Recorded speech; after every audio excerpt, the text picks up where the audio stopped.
আখেরি জমানায় এই দাওয়াতের যখন বিস্ফোরণ ঘটবে, তো কিভাবে পুরা দুনিয়া সমস্ত বাতিলকে চিরে ফেলবে, বাতিলের বিরুদ্ধে দাঁড়াবে, এই পুরা বাতিলকে তারা পরাজিত করে ইসলামকে কায়েম করবে, এই সব বিষয় নবীজি সাল্লাল্লাহু আলাইহি ওয়াসাল্লাম বলে গেছেন, যেগুলি আখেরি জমানার হাদিসগুলির ভিতরে বর্ণিত আছে, কিতাবুল ফিতানের ভিতরে আছে। আজকে কিতাব খুললে দেখা যায় কিতাবুল ফিতানের সনদ প্রায় 80% হাদিসের সনদ দুর্বল। কারণ কি? হাদিস দুর্বল না, হাদিস তো নবীজির হাদিস, নবীজির কথা দুর্বল হয় কেমনে? সনদ দুর্বল, সনদ দুর্বল। কারণ হয়েছে, দেখা গেল 10 জন ব্যক্তি একের পর এক বর্ণনা করছেন, 10ম ব্যক্তি বর্ণনা করছেন 9ম ব্যক্তি থেকে, 9ম ব্যক্তি বর্ণনা করছেন 8ম ব্যক্তি থেকে, 8ম ব্যক্তি বর্ণনা করছেন 6ষ্ঠ ব্যক্তি থেকে, 7ম নাই। কি ব্যাপার? নাই কেন? নাই কেন? তাহলে কি কোনোভাবে সুযোগ করা যায় কিনা যে 8ম ব্যক্তি 6ষ্ঠ ব্যক্তি থেকে সরাসরি নিচ্ছেন? খোঁজ নিলে দেখা যায় 8ম ব্যক্তির জন্ম হয়েছে 6ষ্ঠ ব্যক্তির মৃত্যুর পর। তার মানে গ্যাপ একটা আছেই। এই গ্যাপ হলো কেন? এই গ্যাপ হলো কেন? এটার গভীরে ঢুকলে দেখা যায়, এটার গভীরে ঢুকলে দেখা যায় যে তখন খেলাফতের নামে যে শাসন চলতো, তারাও দাওয়াতকে ভয় করত। তারা খোলাফায়ে রাশিদিনের সিলসিলাটাকে নামে ধরে রাখছিল, কিন্তু তারা জানতো এখন যদি আবার দাওয়াত কায়েম হয়, আমরা যেভাবে খেলাফতের নামে দুনিয়ার জুলুম নির্যাতনের মাধ্যমে মানুষের সম্পদ ভোগ করতেছি, এটা আমরা করতে পারবো না, এটা আমরা করতে পারবো না। অতএব দাওয়াত যেন চালু না হয়।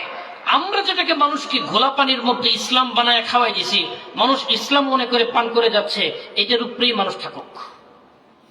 তখন দাওয়াত সংক্রান্ত কথা হাদিস আলোচনা করলেই থেকে ধরা হয়, গ্রেপ্তার করা হয়, শাস্তির সম্মুখীন করা হয়। দূর দূরান্ত থেকে মানুষ আসে যে ভাই এই ব্যাপারে শুনছি, আপনার কাছে একটা হাদিস আছে, নবীজি সাল্লাল্লাহু আলাইহি ওয়াসাল্লামের হাদিসটা যদি আমাদেরকে শোনাইতেন। তখন উনি কথা বলতেন যে ভাই হাদিস আমি জানি, আমার এলাকার মানুষকে আমি হাদিস বলিও না এটা, কিন্তু তুমি যেহেতু বহু দূর থেকে আসছো, তোমাকে বলতে পারি, শর্ত হইল রওয়ায়াত করার সময় আমার নামটা নিতে পারবা না, আমার নামটা বলতে পারবা না। কারণ তুমি যে তোমার রাজ্যে গিয়ে নাম উচ্চারণ করবে, তারা খুঁজে বের করে আমার রাজ্যের বাদশার কাছে বলবে তোমার রাজ্যে লোক তৈরি হয়ে গেছে, দায়ী তৈরি হয়ে গেছে, দায়ী তৈরি হয়ে গেছে। এই দায়ী যদি কাজ চালাইতে থাকে, দাওয়াত চলতে থাকে, 2 দিন পরে তোমার এই রাজত্ব থাকবে না। আবার যে গ্রাম থেকে উঠে আসছিল, গ্রামের ছেলে গ্রামে চলে যেতে হবে। এইভাবে ওনারা হাদিসে নিজেদের নামকে গোপন রাখতে রাখতে আজকে কিতাবুল ফিতানের হাদিসগুলি আজকে একটা উম্মতের মধ্যে বড় সংখ্যার মানুষ অস্বীকার করে বসে।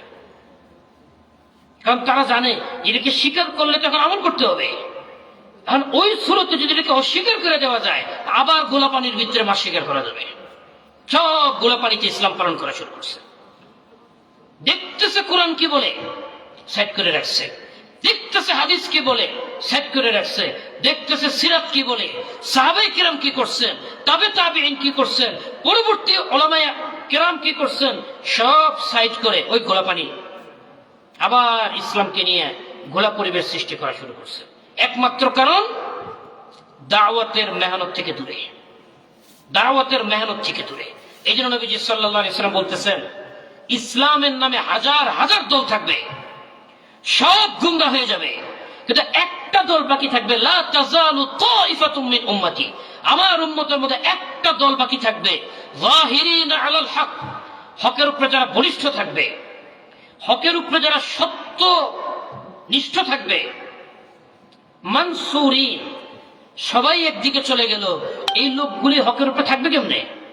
আল্লাহ বলছেন মানসুরিন, আল্লাহর পাঠানো নুসরতের দ্বারা সাহায্য প্রাপ্ত হয়ে তারা হকের উপরে জিন্দা থাকবে।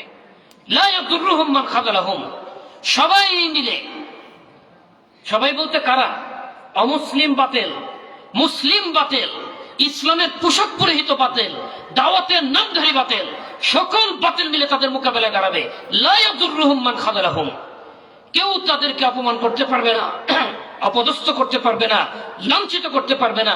ওয়ালা মান খালাফাহুম, কেউ তাদের মোকাবেলা করে টিকতে পারবে না, মোকাবেলা করে তাদেরকে বিন্দু পরিমাণ হক থেকে বিচ্যুত করতে পারবে না। এইভাবে চলতে থাকবে, চলতে থাকবে হাত্তা ইয়াতিয়া আমরুল্লাহ। একদিন আসবে যে আল্লাহ সুবহানাহু ওয়া তাআলা নির্দেশ চলে আসবে, আল্লাহ এমন এক পরিস্থিতি কায়েম করে দিবেন, ইসলামের নামে যে যে কাফেরের তরিকায় চলতো সবগুলিকে রিজেক্ট করে দেওয়া হবে।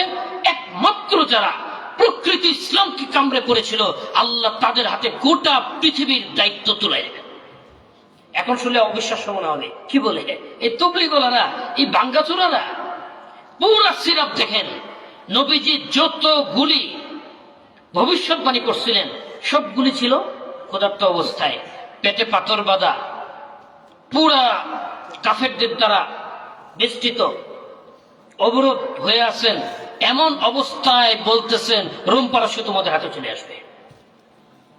কারো মাথায় ধরে না এটা কেমনে সম্ভব, কেমনে সম্ভব? খাইতে পারি না, ভাত নাই, পেটে পাথর বেঁধে চলি, আবার স্বপ্ন দেখে রোম পারস্য। কিন্তু আসছিল কিনা? কোন পদ্ধতিতে আসছিল? নবীর দেখানো পদ্ধতিতে, নাকি সাহাবায়ে কেরাম নবীদের পদ্ধতি বাদ দিয়া বাতিলের পন্থা অবলম্বন করলে রোম পারস্য নত হয়েছে? কোন পদ্ধতি ছিল? কি বলেন? ওই যে নবীজি ভবিষ্যৎবাণী করে দিয়ে গেছেন, ওই ভবিষ্যৎবাণী অনুসারেই সাহাবায়ে কেরাম অর্ধেকটা পৃথিবী ইসলামের অধীনে আছিলেন, পুরোটা আসে নাই। কিন্তু কিয়ামতের আগে নবীজি সাল্লাল্লাহু আলাইহি ওয়াসাল্লাম বলে গেছেন পুরো পৃথিবী ইসলামের অধীনে আসবে, খেলাফত আলা মিনহাজিন নবুওয়া কায়েম হবে। গোটা পৃথিবীতে ইসলাম আর ইসলাম থাকবে। ইসলামের নাম ব্যবহারকারী, ইসলামের বিরুদ্ধে আচরণকারী, ইসলামের দুশমন সবাইকে আল্লাহ সুবহানাহু ওয়া তাআলা এই হকের মাধ্যমে পরাভূত করবেন, পরাজিত করবেন। আমার কথা না, এই কোরআন এবং হাদিসের কথা।